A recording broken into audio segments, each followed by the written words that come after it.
Isa nga sa mga pinagsisihan ko ay yung makiuso dito sa paglalagay ng foam bricks na to. Kasi mga mare, pag kailangan mo nang tanggalin, grabe ang dumi sa pader. Ang hirap niya tanggalin. Grabe yung dikit ng adhesive niya, ang lagkit talaga. Pero buti na lang may napanood ako mga mare, i-share ko sa inyo kung paano madaling tanggalin itong foam bricks adhesive na mga natira dito sa pader natin. So ang kailangan nga natin dito is paintbrush at saka thinner. Yes, thinner lang siya mga mare. Thinner is the key. Ang down lang nito mga mare, talagang mag-aamoy gaas yung kwarto nyo. Pero at least, lilinis na siya, hindi na siya madumi tignan. Kaya sa mga may hika na tulad ko, face mask is a must. Saglit lang naman mag-aamoy gaas yan mga mare. Kaysa naman forever madumi ang kwarto mo. Sino ba maglilinis niyan, di ba? Ikaw din. Kaya pag may oras ka, linisin mo na. Kasi malay mo may bisita ka, di ba? Nakakahiya naman nakita yung pader mo, ang dumi-dumi, ang dugyot-dugyot. Ito nga pala yung kwarto ng mama ko ngayon. Nag-iisang kwarto namin to dito sa baba, pero nung nagawa yung kwarto namin sa taas, kami na lang yung lumipat sa taas. Kasi senior na si mama, mahihirapan na siyang humakbang sa hagdan. Kahit wala pa siyang maintenance. Siyempre, nahihirapan pa rin yung tuhod niya. Kaya kami na yung nag-exit at lumipat sa taas. Monday to Saturday nga mga mare ay nasa akin yung mama ko. Pupunta siya sa akin dito ng Monday ng tanghali, tapos uuwi ulit siya sa San Ildefonso ng Sabado ng hapon. Meron kasi akong bahay na naipatayo doon para sa kanya mga mare nung nag-abroad ako. Namimiss niya kasi lagi yung mga apo niya sa kuya ko, kaya umuwi siya doon. At saka bahay daw niya yun. Nung mag-boyfriend pa nga lang kami ng asawa ko mga mare, ay sinabi ko na sa kanya na kapag inasawa niya ako, ay isasama ko syempre yung mama ko. Buti na lang mabait yung asawa ko, wala nang matagal na paghihintay, umuo agad. Kasi mga mare, 8 years old pa lang ako, namatay na yung papa ko. Yung mama ko ay naging labandera na noon at planchadora. Hanggang maging 18 ako mga mare, naglalabada siya. Nahinto lang yung pamamasukan niya mga mare nung nakapag-abroad ako. Year 2015 yun. 56 na nga siya noon.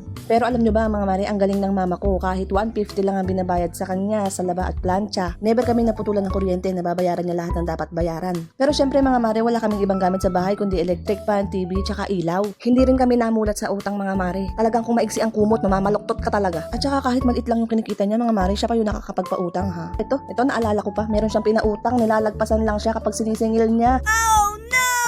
Tapang talaga ha. Skip na natin yan, pangit yan. Napakasipag talaga niya ni mama ko. Napakahilig pa maglaba. Kasi pag huminto daw siya sa gawain, mga mare, manghihina daw siya. Kaya ngayon mga mare, baka naghahanap kayo ng namamlansya at naglalaba. Ipapasok ko na yung mama ko para kumita kaming dalawa. Kakadaldal ko nga ay patapos na pala kami. Nangalay kasi ako mga mare. Buti na lang nandyan yung asawa ko to the rescue. Yun lang mga mare, salamat sa panonood.